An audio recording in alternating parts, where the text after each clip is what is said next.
Hey there, how are you today? Welcome to the Make It So show, where you're going to learn how to do something about when you've had a big blow. You know what I mean? A big blow, just like a difficult thing that happened. Like you thought you were going to get a job and you've interviewed and you've bought a new wardrobe and then you didn't get the job. Or you get fired. Hey, Piper, sorry, hi. The thing is, Piper, I have a friend named Kip Piper. And so when I saw your name, I was like, oh, it's Kip. And I almost called you Kip. So that's what that was about. So welcome to Make It So show here on Make Magic with Mojo. Hold on one second. Hi, good. It's been kind of a tricky day. And this is weird because the last time I did a live video from my phone like this, I was able to turn it around so that I'm looking, so that it's not backwards, you know? And I want to be able to show you stuff that's forwards. Hold on, let me see if there's anything down here that tells me how I can do that. No, it doesn't. That's weird, isn't it? I could do it last week and I can't do it this week.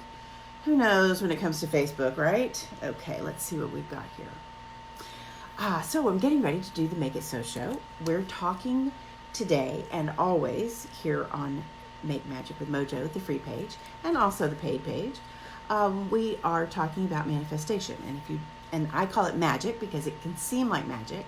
If you don't know what that is, I want you to know that magic or manifest means creating, attracting, allowing what you really want in your life instead of settling for the same old dookie, which is what you've been doing. You've been doing the same old dookie for a long time. Hold on a second. I've got to let somebody in the group approve. Tra-la. All right, so she's in. She is in. Yes, so don't be confused about the concept of manifestation. It just means that, energetically, you're always doing, hold on a second, this is distracting me. Energetically, you're always creating, manifesting, making things happen. So everything that is now going on in your life, your relationships, your experiences, your surroundings, your job, all of that has been created and manifested by you. However, when you're not getting what you want, or there are things that you don't like about your life, then you can change them by manifesting consciously. It's all being done under the radar, on the DL for you. It's in your subconscious, and your subconscious is a con, right? Subconscious is a con. That's fun. Hi, Sue. I'm so sorry to hear about your brother. That's too bad. If you'll go to mojomedium.com, you will be able to find information about readings, okay? So let's talk about manifestation in terms of what to do when you suffer a big blow or a setback. Let's say that you've been really, really working on making something happen. Let's say you're trying to manifest a new car, and then it turns out that they're not making the car that you want anymore, or that the person who was going to help you buy the car turned you down. Let's say the bank turned you down for your auto loan. You thought you've done it, you've gotten there, you're ready, you've got your down payment, you've got everything ready lined up, and you go in to buy the car and you don't pass the credit check, and they won't lend you the money.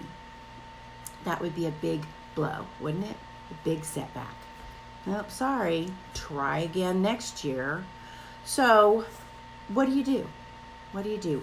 And I'm talking about what do you do energetically. Now you want to do the practical, tangible, physical things like, no, you don't beat up the car salesman or the manager.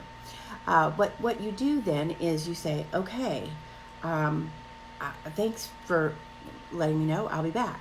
And then you go and find out, how can I get a car loan that I can afford even though my credit's not good?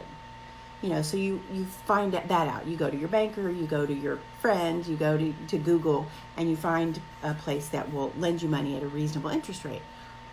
Or, barring that, you also ask around. Maybe you change your goal a little bit so that you're getting a used car instead of a new one. Something like that. So you do all those like physical, tangible things. But then you also want to do the energetic things to go with it. Number one, you might want to write these down. Step number one, you have to work on your worthiness, because the bottom line for almost everything that goes on is whether you feel worthy of it or not. If you don't feel worthy of that new car, new job, new whatever, then, or that change that you want. Hi, Cindy, welcome. If you don't feel worthy of it, you cannot manifest it. So that is going to be the first thing I'm going to tell you every single time when you go, well, how do I manifest this? Or how do I stay positive? Or how do I... Go back to the beginning. The very beginning is you have to feel worthy of love, joy, and abundance and everything you want. And it's not being greedy. It's not really being hedonistic either. But it's not greedy for you to want something. You have dire desires, and it's totally fine for you to have dire desires. In fact, that brings me back to covetousness. Covetousness. You know, a lot of times people misinterpret the commandment from the Bible that says thou shalt not covet thy neighbor's ass, right? We all always titter at that, ass, right? It says ass in the Bible. You know, Mary must have had some sort of hormonal problem because she rode Joseph's ass all the way to Bethlehem. Okay, that's just one of my fun ones. So when they talk about coveting means wanting to take something from someone else. And that's not cool. That's not cool energetically or spiritually either. It's not cool to want to take something from someone. That's what coveting is. It means I want me to have this thing that you have and for you not to have it. So desiring or wanting something is not coveting. It's not the same. Okay, so start with that. That goes right into your worthiness. All right, so first thing you do when you've had a big setback or a big blow is you work on your worthiness in all the ways that you can. The next thing you want to do is so number 2, write down, get creative. And that's it's kind of like the thing that I was talking about with find another credit company or, get a smaller loan or work on your credit score so you can get that loan, those kind of things. So get creative about that and write down, well, what can I do? And in fact, when you say, how could I make this happen? Your brain starts working on it. Our brains are problem solvers. So if you give it a problem, it will give you some sort of solution if you'll pay attention. If you'll go, how can I solve this problem? I wonder if I could solve this problem. What would be a good way to solve this problem? Then your brain's going to work on it. And you can just let it go and think on it. And just let it come to you. Let the answers come to you and the ideas and the solutions. A great example of this is when years and years ago, I used to be in the facilities management business. I had my own business and I managed facilities projects for corporations. And corporations that had 50 to 150 employees.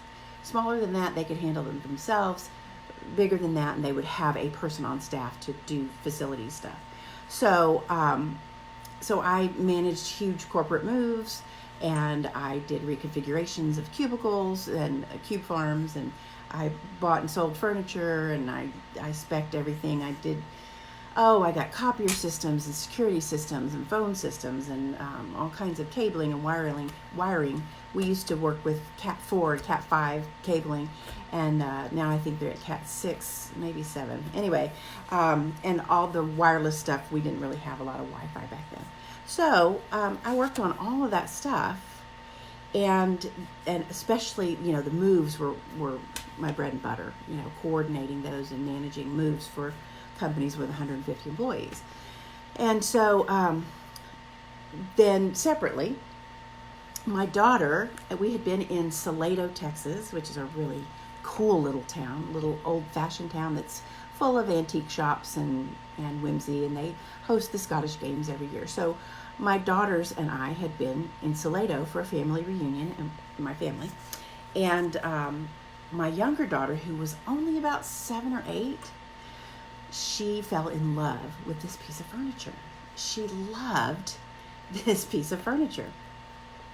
And it was a dresser with a mirror, and it was really almost like a desk because it had drawers all the way down the sides and one in the middle. So it was kind of a dresser slash vanity slash desk, but it had the mirror that would tilt, you know. It was beautiful. It was a beautiful piece. It was in great shape. And so I really wanted to get that for her for Christmas from Santa. I wanted Santa to bring that to her. So, you know, but it was a piece of furniture. I was, you know, single. I didn't have a pickup truck. I was separated from my then husband and about to get divorced. And so I called him and asked him if he would go pick it up for me, and he refused. And I was like, you know, this is for the daughter, and he wasn't his daughter. It was my first husband's daughter. I was like, this is for my daughter, not for me. Maybe you could do us this favor. No, he wouldn't do it. Fine. So I was not real happy. That was kind of the blow that I got, right? It was kind of the blow of, you know, how I can't get this piece of furniture down here. And we lived, you know, I don't know, 50, 100 miles away. I can't get this down here. I don't have a pickup. How am I going to do it? And so that night I went to bed and I thought, I kind of called in a bunch of, not just my own angels and guides, but like people who were passed away who were real smart, you know, like Albert Einstein. And I also called on the higher selves of some smart people that I knew. And I just gathered them all together in my mind and I said, I need a solution to this. I need to get this piece of furniture to Austin, to our next door neighbor's house. He was going to store it until Christmas Eve. And I need to do it cheap or free. You know, I've bought the piece. I need to get it down here. So I said, I would like an answer in the morning. Thank you. I went to sleep. And in the morning I woke up and I went, hey, you know what? I have a lot of clients a lot of contractors who handle moves for me. I know this guy. I have given him so much work. This moving contractor, I had given him a ton of work. He had made so much money off of me and my clients and the moves that I was handling. And we had become friends because of it. And in the morning I woke up and I thought, all I have to do is call that guy. And so I called him and I said, I need a favor. What would you charge me to send a man in a truck up to Salado to pick this up and bring it back? I can meet him there. We can load it up, bring it back to my house, you know. And he said, don't even think about it. I'll send 2 men in a truck. Give me the addresses. We'll have it done. What? Yes. He did it for free, for nothing. That was so much better than having my ex-husband do it. I didn't even like him, but this guy I liked. So that is what I mean about getting creative about the blow and also starting your brain on thinking of solutions, okay? So that's creative. And that also gives you a good idea of number 3, which is to put it out to the universe. You've heard that expression, cast your bread upon the waters. And that's what I used to think of that as doing. When I was going to sleep at night and I would call on some spiritual helpers and I would say, you know, I need help with this. I'd love an answer by morning. I call that casting my bread upon the waters and see what comes back.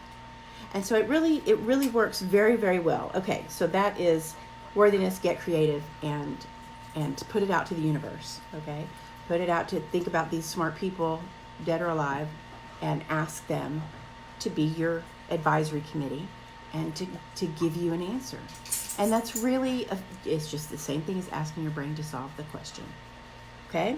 Okay, so solve for X, right? That's number 3, solve for X. Okay, number 4. 2, 3, 4, 5, 6. Okay, number 4.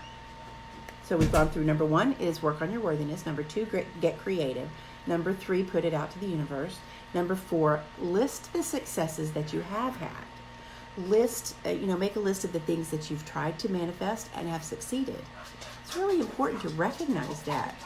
And sometimes it's a little tricky because a manifestation will occur in a way different from what you expected. So be sure you're paying attention and going, oh yes, I did that. I made that happen. So list the successes. Number 5, meditate, meditate, meditate. Meditate, meditate, meditate. Your subconscious is a con, right? Subconscious is a con. So make sure you're meditating and talking to the subconscious and telling the subconscious it's safe for you to have this dire desire. Okay? And then finally, number 6, and you can tell I'm kind of speeding up. I feel like I've kept you too long. Number 6 is journal. Journal about what do I want to do about this? What would I have liked to have? What would I like to have happened? Like, for example, I really would have liked it if they'd have given me the loan for the car, right? But just a minute, Tulip. And getting asking also what would I like to have happened? Well, I would have liked them to give me the loan. Great. Okay, so go from there.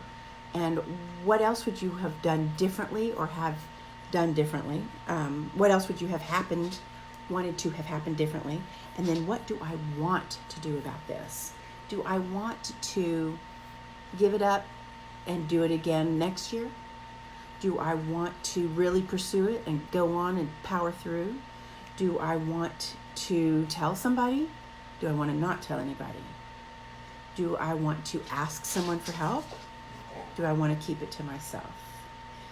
Do I know someone who knows something about this? So journal on those things while you're journaling on your worthiness, and you should be journaling on worthiness. But journal on what do I want to do about this? Write it down. What outcome would I have preferred besides being turned down for the car loan? What outcome would I have preferred? Okay, write that down. Okay, is there any part of that outcome that could still happen? Is there any part of that outcome that I could cause to happen? So this is what you do when you've had a big blow. Okay, does that all make sense? I hope so. It's kind of crazy town around here, like I mentioned at the top of the show. So I'm going to go ahead and let you go. I've got a lot to do, and I've got really big news coming up. So you'll want to go to the YouTube channel, and I've linked it here in the description of this video. You want to go and subscribe so that you'll know when new stuff comes out. And I do have something really special coming this weekend. On Friday, I am opening Mojo My Life, which is a monthly subscription to a group coaching program. And on Friday, I'm opening the first group coaching meeting for free. So you can kind of get a little sample before you join. Okay? All right, good deal. All right, well, I'm going to head on out then, and maybe next time I'll figure out how to flip the dadgum thing around. It worked last time. Go figure. Okay, I hope you have a great day. Mojo out.